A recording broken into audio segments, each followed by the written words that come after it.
Leo, this is for you. Leo, February 1, 2026. Sa mga Leo. Leo, this is for you. Mahalaga itong message for you.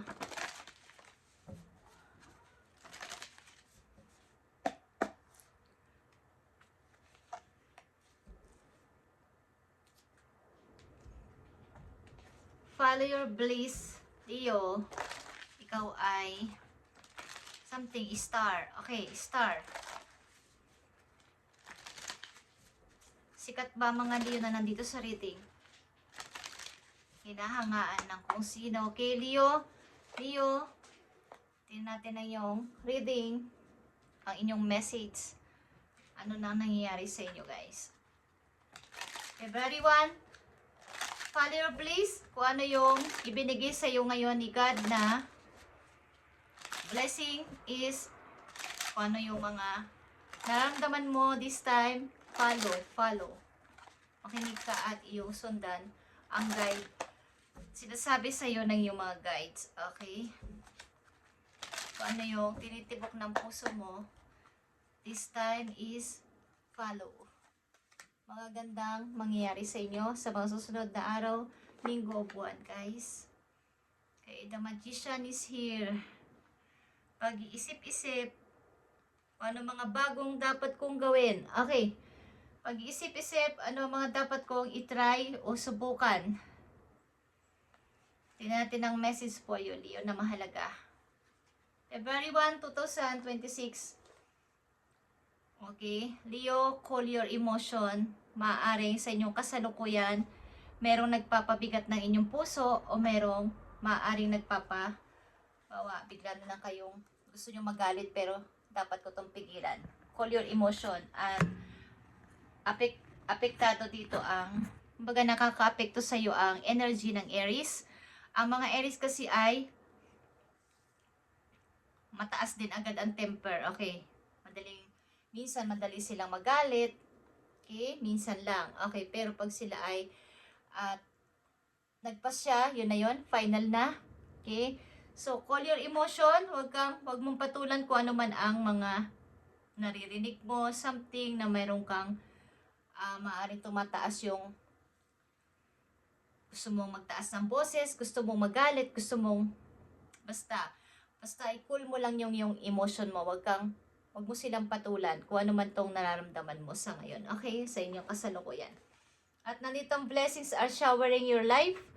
Rainbow blessings is here, Leo. Kaya ang mga dapat mong isipin ngayon ay ang about sa iyong mga i-start sa buhay. At gawin mo lang na cool ang iyong emotion. Okay? Wag mo silang patulan kung ano man itong iyong nararanasan ngayon na parang nagpapasiklab ng iyong damdamin, nagpapasiklab. Okay. Nakita mo tong Ace of Cups. About ito sa iyong emotion. Tawanan mo lang sila na parang wala lang. Okay? Nakakatawang nakakaloko. Okay? Bayaan mo silang mainis sa'yo. Bayaan mo silang magpanik para sa'yo. Sapagkat ikaw ay parang mararamdaman nila parang wala lang kay Leo kahit inisin natin siya o kahit pagchismisan natin siya. Okay, so call your emotion. Bumuo ka ng mga bago sa iyong buhay. At ito ay Ace of Cups, mga bagong idea. Okay, Three of Swords is here, guys. Maaari talagang may nagpapasakit sa iyong kalooban. At maaari itong, alam niyo yung parang feeling alone minsan. Parang iniwan na ako ng lahat. Okay. Iniwan na ako ng mga taong minahal ko dati, pinagkatiwalaan at binigyan ng halaga. Nandito yung iyong pag-iisip na ganito. At nandito yung death. Okay. At ito din ay rebirth. Nangangahulugan to ng pagpatay sa, ibaon sa limot ang mga old na mga nangyari sa buhay. At paglimot sa yung old cycle ay gawing bago. Okay? Mga taong nanakit sa'yo, mga taong nanira sa'yo, mga taong umalis sa buhay mo, hindi ka pinahalagahan is, iwaglit mo na sila sa isip mo at magsimula ng bago. Okay? The death is here. Nangangahulugan to ng sa ilang part ng inyong area sa inyong body ay yung pag-iwan sa mga ganong klaseng kaisipan is gawin nyo na. At yung mga pagda-doubt at mga parang walang confidence sa sarili. Hindi kaya mag-start. Okay? Is, andito ang Ace of Cups. Tawanan mo at maging cool ka lang this time sa iyong emotion, guys. Okay.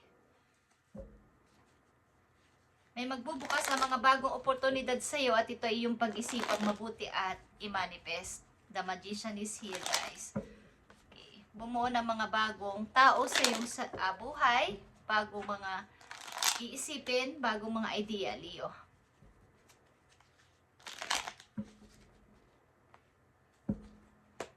Message dito para sa mga Leo. Ace of Cups. Okay.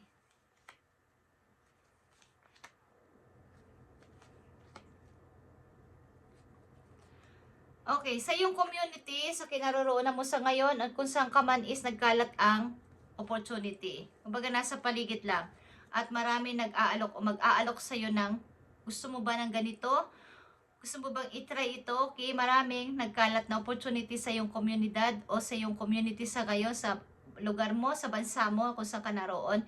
Is maraming mga mapapasukan, maraming mga mag-aalok sa iyo ng mga bagong oportunidad. Okay guys, at may mga good news din na paparting sa buhay nyo na kayo ay magsasaya. Okay, Ace of Cups is here. At Nine of Cups. Okay, sa ilang Leo, naghahanap kayo ng bagong trabaho. At maaaring ilan sa inyo ay bagong community nga. Like I said, 3 of Pentacles and 9 of Cups is here. At doon mo matatagpuan ang pagtupad unti-unti sa iyong pangarap. Okay? Unti-unti mong makikita na natutupad ang iyong pangarap at sasaya ka dito. Okay, Ace of Cups is here. 3 of Pentacles and 9 of Cups. Ilan sa inyo ay naghahanap ng bagong trabaho sa ibang lugar o nagtatanong-tanong at lilipat, maybe ilan sa inyo relocate sa ibang lugar o trabaho. Mag-i-start kayo sa pakunti-kunti at ito ay magiging, makikita nyo yung paglago ninyo at sasaya ka dito, Leo. Nandito ang Devil, Queen of Wands, ang inyong energy at 5 of Cups. Okay. Maaring kayo ay umalis sa isang sitwasyon na hindi na ito pwedeng pang makasama sa buong buhay ninyo. Ito ay kasal maybe, or kinakasama, ano man ang tawag nyo dito sa relasyon na ito ay toxic na relationship ng isang mag-asawa o kinakasama o mag-boyfriend, girlfriend. Okay, at maaring daming nasayang, pero kailangan nyo lumingon sa natitira pang mga bagay-bagay na nararapat para sa inyo. Hindi pa tapos ang lahat para dito, at kung natapon man ang ilang mga taon sa buhay ninyo kasama ang taong ito toxic sa buhay ninyo, is manatili ka sa iyong position as a Queen of Wands at ipagpatuloy ang laban ng buhay. Sapagkat sa likod mo o sa side mo ay may nakatayo pang 2 of Cups, hindi pa huli ang lahat. At kung may nasayang mga taon at pagtatapos ng relasyon, pag-walang bahala sa iyong halaga, pagmumuni-muni mo at kawalan mo ng confidence dito, this time is patunayan mo na ikaw si Leo, okay? Patunayan mo ikaw ay isang hari o reyna ng jungle. Okay, Leo, Rur. Ikaw ay isang Leo. Patunayan mong may confidence ka na kaya mo itong lusutan at solusyonan ang problema na to kahit na ikaw ay iniwan nila sa kawalan at pinaasa o winalang bahala. Is nagkalat ang mga bagong opportunities sa iyong bagong lilipatan, bagong trabaho, at bagong community. At marami ring mga good news sa papating sa iyo at mga bagong kaibigan is andyan din. At mga opportunity nga is darating sa iyo. At ikaw na lang bahalang mamili dito.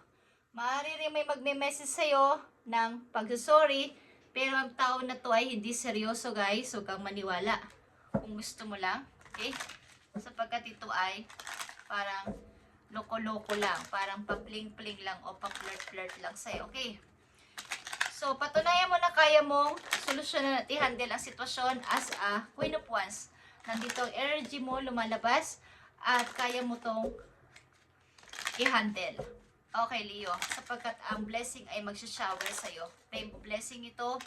At i-cool mo lang ang iyong emotion this time.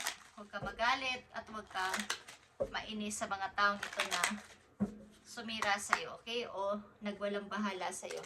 Leo, dito ang forgiveness. Okay. So, lumalabas nga ang forgiveness dito.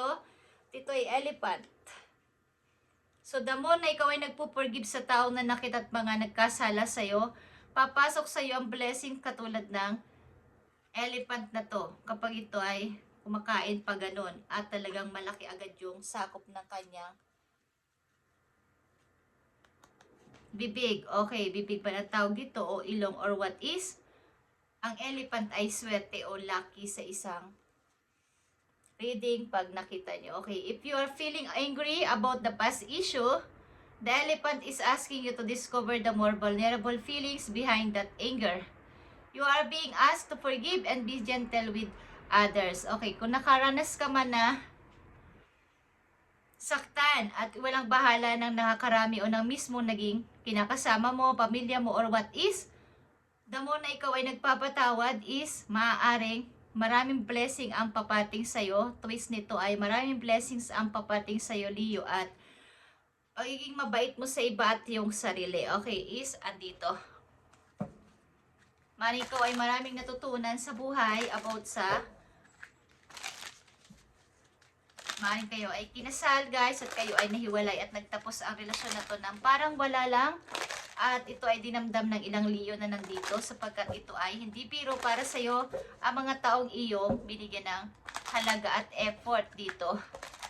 At nasayang ang taon. But huwag ka mag-alala. Huwag mo sayangin ang mga nakatayo pa dito. At may nakatayo pa ditong 2 of cups. O may nasayang man na mga panahon o taon is meron pang pag-asa. Okay, Leo? Sa karir ninyo kayo ay maaaring nagtatransport something na sumasakay sa mga pampasaherong sasakyan, bus, train o something na pampasahero. Okay. At nagre-represent din to na ang karir mo ay transportation such as travel, driving, or shipping. Okay? Could appeal to you. Something na lang sa inyo ay dito malalagay sa trabahong ganito, sa mga may kinalaman sa pagdadrive, mga shipping, something na may kinalaman sa transportation. Guys, ang maaaring maging trabaho ng mga ilang Leo na nandito o mag-a-apply pa lang kayo ng trabaho, ito yung napakamahalaga para sa inyo na idea. Okay? At ito din ay sign na ang opportunity na darating sa inyo ay mabilis lang at dapat niyo agad itong i-accept at huwag palagpasin katulad ng mga pampasahirong sasakyan. Ito ay regular at on time kung tumigil sa mga station at umaalis agad. Kung hindi kayo dating sa tamang oras o konting late lang is maiiwan kayo. Okay, yun ang ibig ko sabihin. Okay guys? You may need to travel for work or take action on financial matter. Okay. Kayo ay maaaring lagi nagtatravel pag kayo papasok sa trabaho, sumasakay sa mga pampublikong sasakyan, guys, sa ilang Leo na nandito sa reading. At tingnan natin ang inyong last message, guys. Okay. The more na kayo ay nagpo-forgive at ipakita ang pagmamahal sa maraming tao, maraming blessing ang darating sa buhay ng mga Leo na nandito sa reading. Mukhang kayo ay nakaranas ng pagtaksilan, iwanan at iwalang bahala ng mga taong inyong binigyan ng maraming oras at panahon sa inyong buhay. But andito ka as a Queen of Wands na tatayo muli at mananatili sa inyong posisyon as ako yung Queen of Wands, guys. Okay? Sasabihin nyo sa kanila, ako ay Leo. Hindi ako basta-basta sumusuko sa ganitong klaseng mga problema. Magbigay kayo ng mga bagong emosyon sa inyong buhay, sa inyong sarili. Palitan nyo ng mga bagong emosyon. Okay. Leo, andito ang joy katulad ng pagiging masaya. Like a child, I discover joy in the simplicity of life. Happiness lies in magical moments, not in the material. Even the smallest joy is a great source of light. Okay. Karamihan sa inyo dito ay hindi masyadong materialistic na tao. Masaya kayo sa maliit o malaking bagay na dumarating sa inyong buhay at ito ay ginagawa ninyong inspirasyon sa araw-araw. Okay. Na-discover nyo na ang kaligayahan pala, ang totoo palang happiness ay sa pagiging isang simple lang sa buhay at hindi ang material na bagay. Okay. But with or without naman is kayo ay masaya sa buhay kung anong dumating sa inyo. Basta inyong feelings ay laging masaya. Yun ang gusto nyo, yung totoong happiness sa buhay. Thank you, Leo, and God bless.